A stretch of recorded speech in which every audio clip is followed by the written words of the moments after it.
Dan kita jangan lupa bahwa Ketua Umum MUI itu adalah Wakil Presiden Ma'ruf Amin. Bagaimana Anda melihat situasi ini?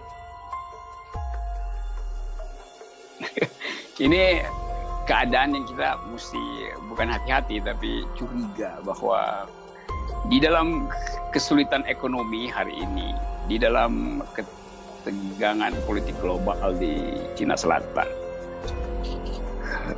tentu rejim mulai frustrasi bagaimana cara untuk membaca keadaan di dalam negeri. Kan sampai sekarang seolah-olah presiden tidak punya parameter untuk menentukan ini lagi kita dalam sosialan kita sedang terganggu apa enggak, solidaritas sedang bermasalah apa enggak. Maka dimunculkanlah tema ini, diskurs tentang ideologi. Out of the blue, tiba-tiba orang menganggap bahwa ini nggak ada percakapan sebelumnya. Kenapa kemudian kita diganggu dengan debat ideologi? Sangat mungkin ini juga politik intelijen untuk disinformasi. Kan ada departemen informasi, ada disinformasi. Nah, saya menangkap itu untuk memancing apa pikiran publik tentang Pancasila, tentang ideologi. Tapi kalau kita lihat rentetan ke belakang, mulai dari pembentukan BPIP, dan secara eksklusif PDIP ya, diberi tempat yang istimewa di situ karena alasan historis. Maka sangat mungkin PDIP punya kepentingan untuk meninggalkan legacy bahwa Soekarnoisme itu harus dirawat melalui Pancasila. Ini analisis saya. Anatomi politik mesti kita baca. Lalu seterusnya diajukanlah pelembagaannya melalui undang-undang. Nanti saya akan terangkan mengapa itu ngaconya. Tapi keadaan umum PDIP ingin review, ingin mengembangkan kembali kejayaannya dengan mencari hegemoni baru melalui yang disebut ideologi Pancasila. Nah, di satu pihak ada debat tentang Pancasila 1-2 tahun yang lalu yang menyebabkan siapa ini Suketi itu dikriminalisasi kan. Jadi apa ini kepentingan PDIP untuk memperoleh penamaan baru terhadap kehidupan politik kita hari ini? Atau ini diumpankan untuk melihat masih ada nggak potensi radikalisme di Indonesia itu dengan kertas litmus yang namanya ideologi Pancasila? Itu satu masalah bisa kita bahas lebih lanjut. Nah, masalah kedua, kekacauan logikanya. Kan selalu disebut Pancasila adalah sumber dari segala sumber hukum. Ya. Jadi undang-undang harus berbasis pada pandangan Pancasila.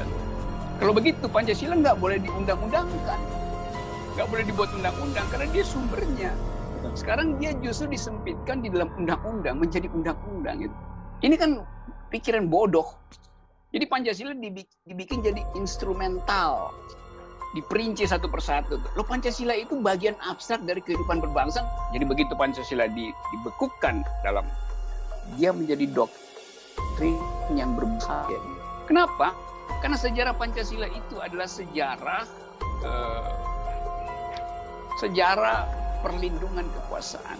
Bung Karno memakai Pancasila untuk melindungi Soekarnoisme yang kemudian menjadi otoriter. Soeharto memakai Pancasila untuk melindungi pembangunanisme yang menghasilkan disparitas. Kan itu semua terjadi. Kalau dalam bahasa filosofi Pancasila itu ada Hintergrund ideologinya, background ideology. Jadi Pancasila dipakai sebagai masker. Nah, kalau pakai istilah ini, Pancasila itu cuma masker dari kekuasaan. Itu bahayanya. Nah, lain kalau Pancasila itu, saya katakan Pancasila itu mesti dianggap sebagai ide terbuka yang tidak boleh dipastikan isinya oleh kekuasaan. Nanti Soeharto merevisi cara pandang Bung Karno tentang Pancasila. Reformasi merevisi cara pandang Soeharto tentang Pancasila. Jokowi sekarang mau bikin Pancasila itu jadi state ideology. Mana ada di dalam sejarah negara itu ada state ideology? Ada, yaitu tadi Marxisme dan komunisme. Ideologi negara itu dimaksudkan untuk menghalangi orang berpikiran mati kan. Itu di situ saya selalu anggap itu bahayanya di situ. Jadi kalau kita lihat sekarang itu debatnya habis-habisan itu juga konyol, yang membuat konyol, yang berdebat juga konyol. Kecuali kita balikkan bahwa jangan jadikan Pancasila itu ideologi negara, jadikan itu kesepakatan kultural untuk membayangkan masa depan. Membayangkan. Kalau kita pelajari misalnya teori ideologi di negara-negara yang sebut tadi komunis. Rusia itu ideologinya komunisme. Tetapi konstitusinya berubah setiap kali komunisme mengalami tahapan baru. Jadi konstitusi pun berubah. Komunismenya enggak. Sekarang memang setelah perestroika hilang kan. Itu statusnya begitu. Status fundamental norm di dalam teori-teori hukum, filsafat hukum. Ya status fundamental norm itu dimaterialkan. Nah kacaunya di situ. Nanti susunan peraturan kita kacau. Sumber dari segala sumber hukum apa? Pancasila. Pancasila adanya di mana? Adanya di undang-undang. Undang-undang adanya di mana? Adanya di bawah Pancasila. Jadi Pancasila ada di bawah Pancasila. Kan kacau pikirannya. Ya. Begini ini apa namanya ya? Istilahnya legal reasoningnya, penalaran hukumnya tuh ngaco. Nah kalau dia udah ngaco, pertanyaan terakhir, ada apa untuk diundang-undangkan? Sesuatu yang diundangkan itu jadi nggak berguna. Pancasila itu. Sekarang saya ingin melihat dari sisi dampak politiknya, Bung Rocky. Karena hari ini kita mendengar beberapa hari ini yang bereaksi luar biasa. MUI sudah mengeluarkan maklumat, belum fatwanya ya, untuk mengawal ini. Kemudian juga Pepabri bereaksi. Dan kemudian orang mengait-kaitkannya dengan soal kembalinya ideologi PKS. Dan menurut saya agak masuk akal juga karena kemudian ada perdebatan soal TAP MPR nomor 25 tahun 66 kan yang tidak dimasukkan. Bagaimana Anda melihatnya? Ini kan ada momentum konflik Amerika dengan Cina itu, dan Cina dianggap sebagai dalam politik kita pernah kita punya poros Jakarta Beijing segala macam. Lalu timbullah kecemasan masuk akal karena Cina punya metode politik baru yang disebut Silk Road, itu jalan sutra segala macam itu. Lalu terhubunglah dengan TKA Cina yang masuk ke Indonesia. Lalu terkait lagi dengan apakah TKA ini adalah militer atau pekerja atau sekedar ingin berusaha. Analisis berkembang. Cina beda dengan negara-negara lain. Kalau warga negaranya pergi ke negara lain, itu sekaligus suka apa tidak suka, dia harus jadi semacam ya intelnya negara, karena negara komunis kan. Itu bukan masuk akal, memang begitu sifat dari negara, bahwa warga negara harus melapor kegiatannya. Jadi pasti di situ ada politiknya tuh. Lain negara merdeka yang ngapain saya melapor setelah pulang tuh, apa gunanya tuh. Nah di dalam negara komunis, warga negara itu sekaligus menjadi intel negara. Filosofinya begitu. Organ partai. Jadi negara akan minta data apa yang karena satu partai ya kan dia anggota partai kan satu. Lapor apa yang ada, selain ada apa yang Anda lihat di situ, ketegangan apa yang Anda lihat di Sulawesi Tenggara misalnya, itu biasa aja.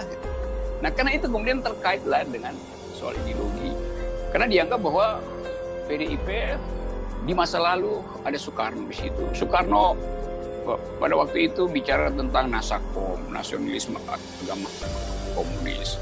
Jadi memori kita dibawa ke sana. Nah itu juga bagian dari menutupi keadaan ekonomi yang real, sehingga kita dipaksa untuk debat hal-hal yang lama. Nah MUI jelas saja itu punya juga kolektif memori yang sama dengan mereka yang hari ini purnawirawan dicemaskan tentang keamanan negara. Nah karena itu bertemulah antara kepentingan patriotisme dan kepentingan mereka yang punya trauma dengan aktivitas partai komunis pada waktu itu. Saya bedain ya antara komunisme yang punya kekuasaan dan mampu untuk menggerakkan perubahan politik, dan komunisme sebagai ide filsafat. Saya mengajarkan komunisme, mengajarkan Marxisme, bukan sebagai kekuatan politik, tapi sebagai alam pikiran yang ada dalam manusia. Karena dalam diri setiap orang ada elemen komunisme, ada elemen Marxisme, ada elemen religius, ada elemen liberalisme. Bagian itu bagian filosofi ya, yang saya terangkan di kampus-kampus itu. Tapi bukan itu yang sekarang kita bicarakan. Yang kita bicarakan adalah kecemasan karena ada trauma di masa lalu. Nah, trauma itu diaktifkan ulang karena ada problem global politics, karena ada problem kecemasan terhadap ketidakmampuan rejim untuk mendahulukan kepentingan rakyat dibandingkan kepentingan asing. Jadi ini bercampur di situ sebetulnya. Jadi saya katakan yang masuk akal, MUI akan ambil traumanya, purnawirawan akan ambil juga janji keperajulitannya, civil society mungkin jadi galau karena akhirnya ide yang biasanya diulas dalam masyarakat civil society sekarang diulas dalam varian-varian yang lain. Ada kepentingan tentara di situ, ide tentang NKRI harga mati, ide tentang patriotisme, ide tentang kepahlawanan 65 segala macam. MUI mulai masuk di dalam memori kolektif yang sama. Nah ini yang kalau koordinasinya buruk, itu yang benar tadi Harsuwo, ini bisa jadi potensi baru untuk perenggangan kembali dan konfrontasi di dalam rejim sendiri. Itu dalam rejim pertama yang akan terjadi. Kenapa? Ya karena tadi MUI tetap ada di dalam